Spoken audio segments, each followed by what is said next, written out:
नमस्कार, Asian today की खास प्रस्तुति हलचल कार्यक्रम में आपका स्वागत है। करते हैं शुरुआत आज के कार्यक्रम की।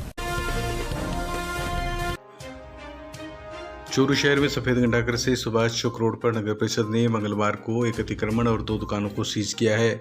इस दौरान टीम को विरोध का भी सामना करना पड़ा। मौके पर लोगों की भीड़ जमा हो गई। कोतवाली सीआई सहित पुलिस का जाब्ता भी मौजूद रहा। आयुक्त अभिलाषा सिंह ने बताया कि सफेद घंटाघर से सुभाष चौक के बीच 2 दुकानों को नगर परिषद के बिना परमिशन के निर्माण करवाया गया था, जिस पर नोटिस चस्पा किया। इसके बाद भी कोई जवाब नहीं देने पर मंगलवार दोपहर नगर परिषद की टीम ने दोनों दुकानों को सीज कर दिया। वहीं दुकानदार सुभाष सोनी ने कहा कि उसकी दुकान को गलत तरीके से सीज किया गया है। उनको इस संबंध में कोई भी नोटिस नहीं दिया गया है। जबकि आयुक्त अभिलाषा सिंह ने बताया कि जिस समय नगर परिषद की टीम नोटिस देने गई थी उस समय बात बतानी चाहिए थी। नगर परिषद से व्यापारिक निर्माण की परमिशन के बिना दुकान बनाई गई है, इसलिए सीज की कार्रवाई की गई है।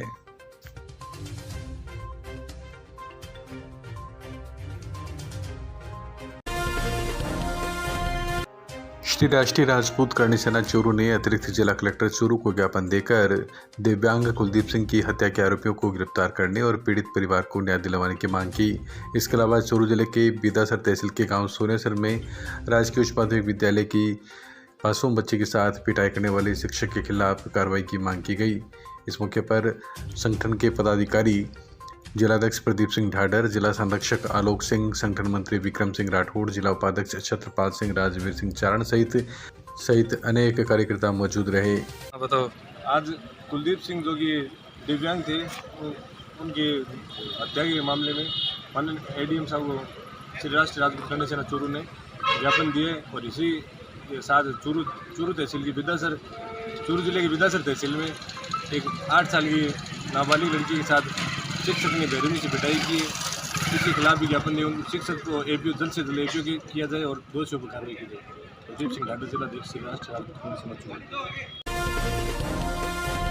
कोरोना केंद्र पर नियुक्त शिक्षकों को उपार्जित अवकाश देने की मांग को लेकर एसडीएम को शिक्षकों ने दिया ज्ञापन।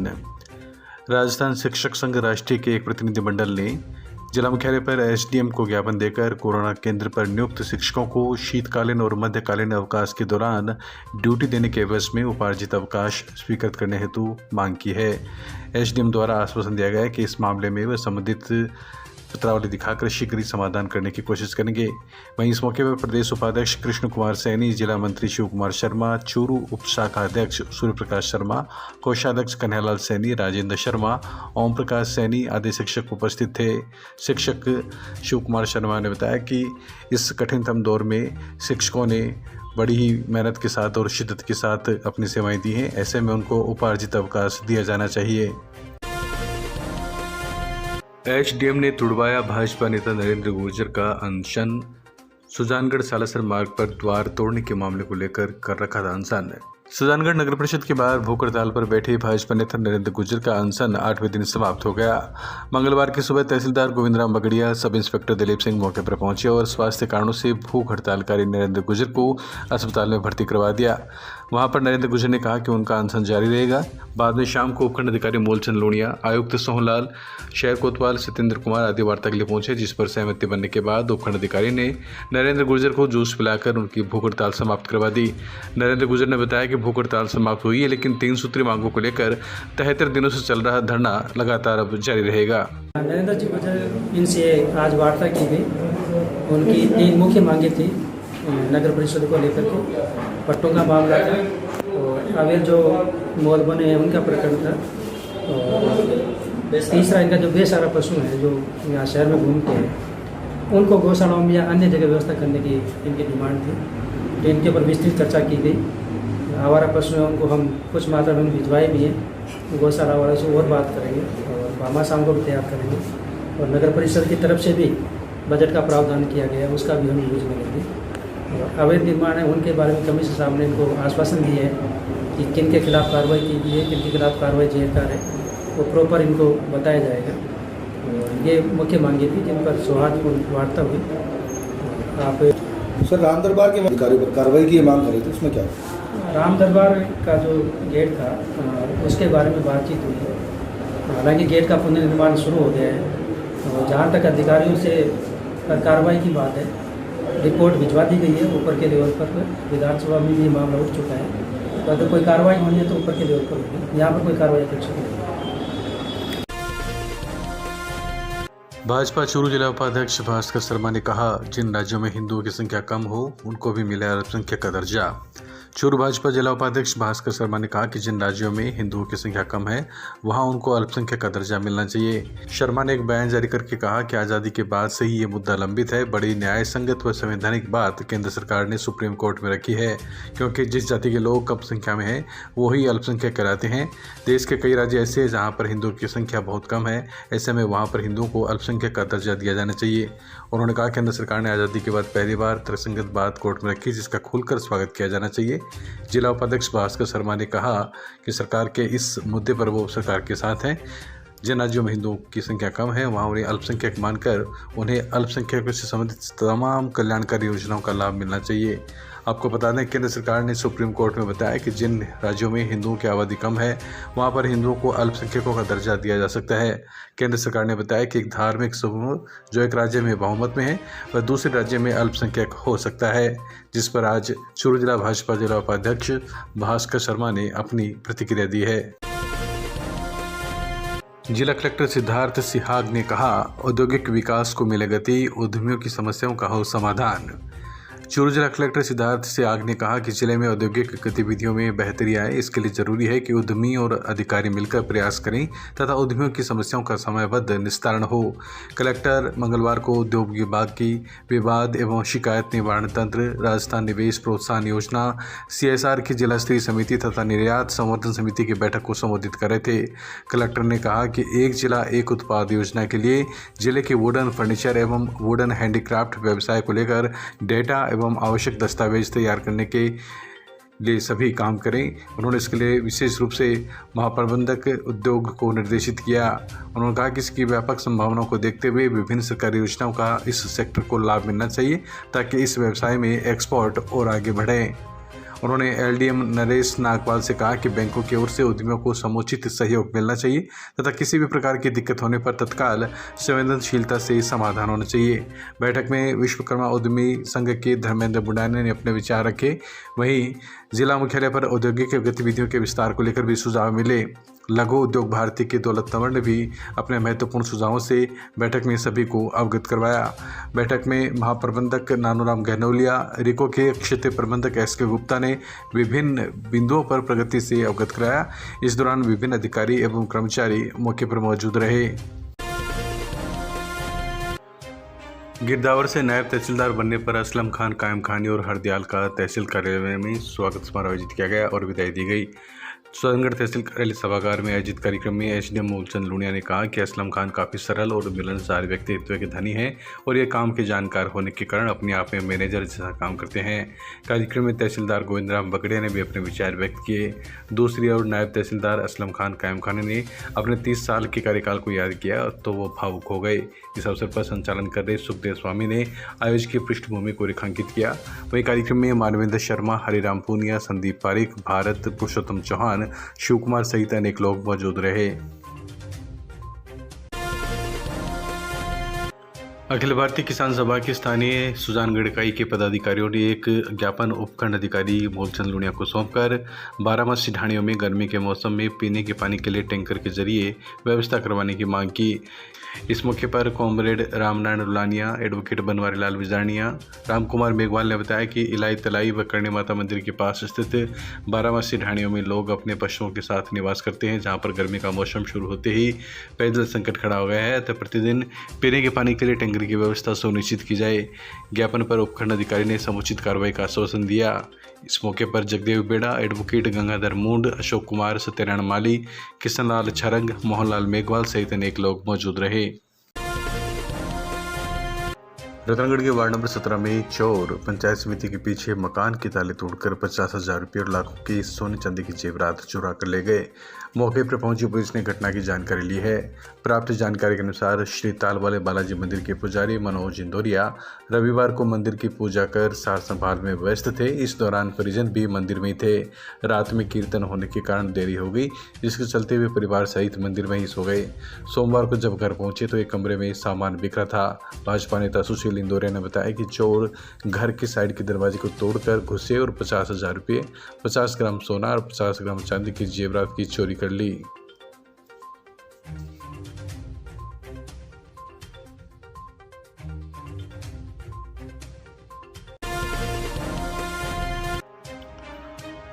राजस्थान शिल्प और माटीकला बोर्ड के उपाध्यक्ष और चूरू जिला डिजिटल कांग्रेस सदस्यता अभियान के प्रभारी डूंगरराम गैदर तारनगर आए और सदस्यता अभियान का फीडबैक लिया।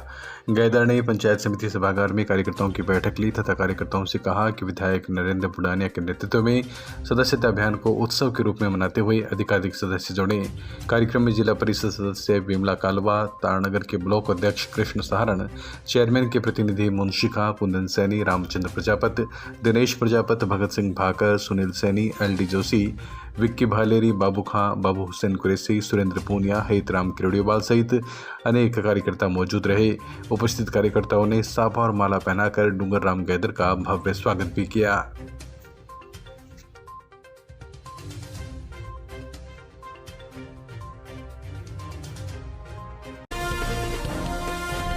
राजस्थान दिवस के मौके पर शहर के नेचर पार्क में होने वाले राजस्थान उत्सव कार्यक्रम को लेकर SDM राहुल सैनी ने ली अधिकारियों की बैठक। जिला मुख्यालय पर कलेक्ट्रेट में SDM चूरू राहुल सैनी ने मंगलवार को अधिकारियों की बैठक लेकर राजस्थान दिवस पर जिला प्रशासन एवं पर्यटन विभाग की ओर से आयोजित होने वाले राजस्थान उत्सव कार्यक्रम को लेकर चर्चा की और आवश्यक दिशा निर्देश दिए। बैठक में नगर परिषद के आयुक्त अभिलाषा सिंह, झुंझुनू पर्यटन विभाग के अधिकारी भी मौजूद रहे। SDM ने बताया कि जिला मुख्यालय पर नेचर पार्क स्थित स्वामी गोपाल दास मुक्त आकाश मंच पर 30 मार्च की शाम 6:30 बजे से रात 8:30 बजे तक जिला स्तरीय सांस्कृतिक कार्यक्रम का आयोजन होगा। इस दौरान चंग, ढप, चरी, घूमर, भवई एवं कालबेल या लोक नृत्य कार्यक्रम का मुख्य आकर्षण रहेगा। SDM ने बताया कि सभी व्यवस्थाएं अधिकारीगण सुनिश्चित करें। इस दौरान नगर परिषद, पर्यटन विभाग, पुलिस विभाग, वन विभाग तथा स्काउट CO आपसी तालमेल के साथ पूरे कार्यक्रम को सफल बनाने के लिए अपना भरपूर योगदान दें।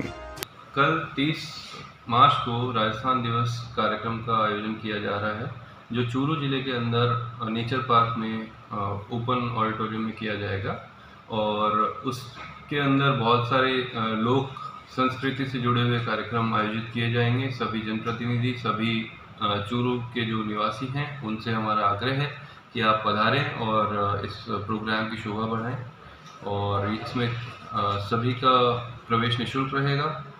हमारी उम्मीद है कि ये कार्यक्रम राजस्थान की संस्कृति और राजस्थान के जो कल्चर है उसको प्रमोट करने के लिए बहुत ही अच्छा रहेगा। अग्रसेन नगर कॉलोनी में चोरियों की बढ़ती वारदातों और असामाजिक गतिविधियों पर अंकुश लगाने की मांग, स्थानीय लोगों ने SP को दिया ज्ञापन। शहर की अग्रसेन नगर कॉलोनी के बासिंदों ने मंगलवार को SP को ज्ञापन देकर अग्रसेन नगर कॉलोनी में बढ़ती चोरी की वारदातों और असामाजिक गतिविधियों की रोकथाम की मांग की है। ज्ञापन में बताया गया है कि अग्रसेन नगर कॉलोनी से आए दिन बड़े वाहनों का आवागमन रहता है, जिसके चलते यहां पर असामाजिक गतिविधियां बढ़ती जा रही है। ज्ञापन में बताया गया है कि 17 मार्च की रात को अशोक पारिक सहित 3 अन्य घरों में चोरी की वारदात को अंजाम दिया गया, जिसका खुलासा आज तक नहीं हुआ है। ज्ञापन में बताया गया है कि अग्रसेन नगर कॉलोनी को चूरू की पोस्ट कॉलोनी के रूप में जाना जाता है, जिसमें सरकारी नौकरी पेशा परिवार ज़्यादा रिहाइश करते हैं, जो दिन के समय अपने नौकरी के संबंध में कार्यालय में रहते हैं और बच्चे स्कूल कॉलेज में पढ़ने जाते हैं, जिसकी वजह से मकान बंद और शून्य रहते हैं और फ़ायदा उठाकर कुछ असामाजिक तत्व चोरी की वारदात को अंजाम देते हैं। ऐसे में मार्ग परिवर्तन होने के चलते जयपुर और NH52 पर जाने वाले वाहन अग्रसेन नगर कॉलोनी से होकर निकलते हैं, जिससे इसी बात का फ़ायदा उठाकर संभवतः असामाजिक तत्व चोरी की वारदात को करके बड़ी आसानी से निकल जाते हैं। इस मौके पर शांतनु डाबी, रविकांत, धर्मपाल, धनराज सहित अनेक लोगों ने ज्ञापन में बताया कि बढ़ती चोरी की वारदातों और लोगों की सुविधा के लिए तुरंत प्रभाव से कार्रवाई की जाए और यहां पर अभय कमांड के जरिए कैमरे की व्यवस्था की जाए और कॉलोनी के मुख्य मार्गों और चौराहों पर पर्याप्त रोशनी की व्यवस्था हो, जिससे असामाजिक गतिविधियों और चोरी की वारदातों पर अंकुश लगाया जा सके। राष्ट्रपति पद के लेकर मायावती के बयान को लेकर चूरू के कांग्रेस नेता जमील चौहान ने दी प्रतिक्रिया। कहा, उत्तर प्रदेश में मतदाताओं के साथ भाजपा ने किया छलावा। शहर के वरिष्ठ कांग्रेस नेता जमील चौहान ने कहा कि गत दिनों हुए 5 राज्यों के विधानसभा चुनाव में उत्तर प्रदेश के खासकर चुनाव के दौरान भारतीय जनता पार्टी ने वहां के मतदाताओं को गुमराह करने का काम किया है। उन्होंने आरोप लगाया कि भाजपा की तरफ से ये एक खेल खेला गया जिसके तहत मतदाताओं और बसपा के समर्थकों को ये लालच दिया गया कि मायावती को यदि सरकार नहीं बनती है तो राष्ट्रपति बनाया जाएगा, जो कि देश हित में नहीं है। इस तरह का कार्य देश के साथ छलावा के बराबर है और इससे नेता राजनेता अपने मतदाताओं को गुमराह करके देश के साथ ही संपूर्ण रूप से छलावा करते हैं। आपको बता दें, कांग्रेस नेता जमील चौहान बसपा प्रमुख मायावती के उस बयान को लेकर अपनी प्रतिक्रिया दे रहे थे जिसमें मायावती ने कहा था कि बीजेपी ने उनकी पार्टी को कमज़ोर करने के लिए उत्तर प्रदेश विधानसभा चुनाव के दौरान उनके समर्थकों के बीच यह प्रचार करवाया कि राज्य में यदि बसपा की सरकार नहीं बनती है तो उन्हें राष्ट्रपति बनाया जाएगा। मायावती ने अपने बयान में कहा था कि मेरे लिए राष्ट्रपति बनना तो बहुत दूर की बात है, बल्कि मैं इस बारे में सपने में भी सोच नहीं सकती हूँ। सुजानगढ़ को जिला बनाने को लेकर उपखंड कार्यालय के सामने 6 सूत्री मांगों को लेकर जनहित संघर्ष मोर्चा का धरना लगातार 68 दिन जारी रहा। धरने पर एडवोकेट राम कुमार मेघवाल, एडवोकेट बनवारी लाल, तेजपाल गुदारा, महबूब बड़गुजर, इस्माइल दैया, गंगाधर मूड, पूनमचंद मेघवाल, मोहनलाल मेघवाल सहित अनेक लोग बैठे। तब सभी ने सुजानगढ़ को जिला बनाए जाने, सुजानगढ़ और विधानसभा क्षेत्र के किसानों को नहर से जोड़े जाने सहित अन्य मांगों को लेकर जमकर नारेबाजी भी की।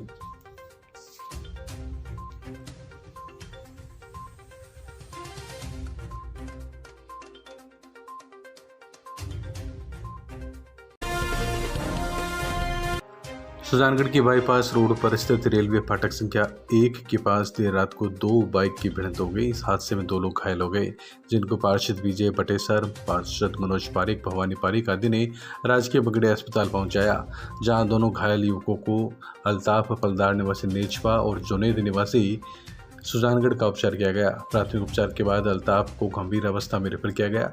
सूचना पर कोतवाली पुलिस थाने के एएसआई तेजाराम भी पुलिस जाब्ते के साथ मौके पर पहुंचे और घटना की जानकारी ली।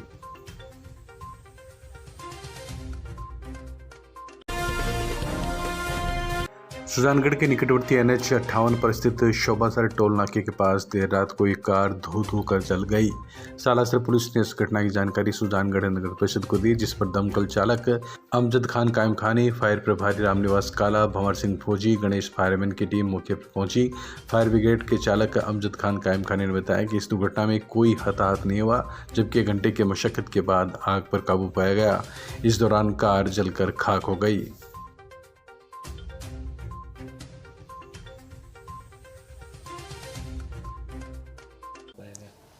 सालासर थाने से फ़ोन पर सूचना मिली कि शोभासर टोल नाके के पास में एक छोटी गाड़ी में आग लगी है।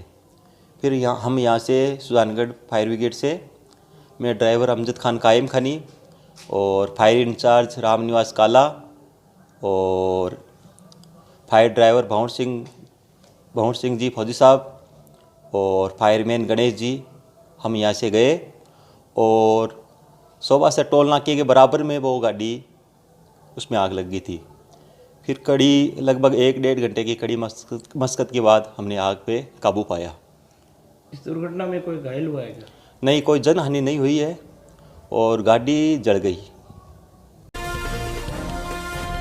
बिसाऊ कस्बे में 25,000 फीट लंबी बंधनवार से करेंगे हिंदू नववर्ष का स्वागत। विशाल जुलूस को लेकर भगवा पताका लगाने में जुटे कार्यकर्ता। बिसाऊ कस्बे में हिंदू नववर्ष के स्वागत की तैयारियां जोरों पर चल रही है। कस्बे की चारों दिशाओं में 25,000 फीट रंग बिरंगी बंधनवार लगाकर नववर्ष का हिंदू संगठनों की ओर से स्वागत किया जाएगा। हिंदू युवा वाहिनी के मंडावा विधानसभा अध्यक्ष नरेश बंसल ने बताया कि दिल्ली से मंगवाई गई विशेष बंधनवार से कस्बे को दुल्हन की तरह सजाया जाएगा। कपिलेश शर्मा ने बताया कि 2 अप्रैल को शोभा यात्रा में बड़ी तादाद में भाजपा, बजरंग दल, विश्व हिंदू परिषद सहित अन्य संगठनों द्वारा विशाल जुलूस निकाला जाएगा। वहीं कार्यकर्ताओं की ओर से कस्बे की दुकानों, घरों पर भगवा पताका लगाने का काम इन दिनों देर रात तक जारी है। वाहिनी के नगर अध्यक्ष विजय जाट ने बताया कि 1500 पताका कस्बे के कोने कोने में लगाई जाएगी। प्रदीप खिंची, अंकित राठौर, लोकेश सोनी, दीपक शर्मा सहित अन्य कार्यकर्ता तैयारियों में सहयोग कर रहे हैं। किस चीज़ को लेकर तैयारी हो रही है? चैत्र शुक्ला प्रतिपदा भारतीय नव संवत्सर की स्थापना पर हर वर्ष निकलने वाली भगवा रैली का आयोजन इस बार भी बिसाऊ नगर में धूमधाम के साथ में आदरणीय गोगामड़ी महंत जी महाराज के सानिध्य में हिंदू युवा वाहिनी एवं अन्य सभी हिंदू संगठनों के द्वारा भव्य विशाल शोभा यात्रा एवं भगवा रैली का आयोजन 2 अप्रैल को किया जाएगा। उसकी तैयारियां जोरों शोरों के साथ में आज पिछले 7 दिन से लगातार चल रही है। आज भी हिंदू युवा वाहिनी के नरेश बंसल के नेतृत्व में 20 कार्यकर्ताओं की टोली पूरे नगर में भगवा झंडियाँ अंदरवार आदि बांध करके पूरे नगर को दुल्हन की तरफ सजाया जा रहा है। बिसाऊ के पूर्व पार्षद कपिलेश शर्मा ने कहा, जिन राज्यों में हिंदू कम है वहां पर उन्हें अल्पसंख्यक मानकर उत्थान किया जाना चाहिए। बिसाऊ के पूर्व पार्षद कपिलेश शर्मा ने कहा, जिन राज्यों में हिंदू कम है वहां पर उन्हें अल्पसंख्यक मानकर उत्थान किया जाना चाहिए। कपिलेश शर्मा ने एक बयान जारी कर कहा कि केंद्र सरकार ने सोच समझकर ही सुप्रीम कोर्ट में अल्पसंख्यक शब्द की सही परिभाषा को उल्लेखित किया है। सरकार ने यह बताया कि जिन राज्यों में हिंदू की संख्या वहां उनका अल्पसंख्यक माना जाना चाहिए।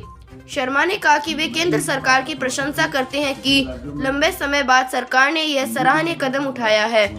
संख्या के अनुसार न केवल हिंदुओं को राज्य में अल्पसंख्यक का दर्जा मिलना चाहिए, अपितु उनको वो तमाम योजनाओं व सुविधाओं का लाभ मिलना चाहिए जो अल्पसंख्यक वर्ग के लिए जारी किया जाता है।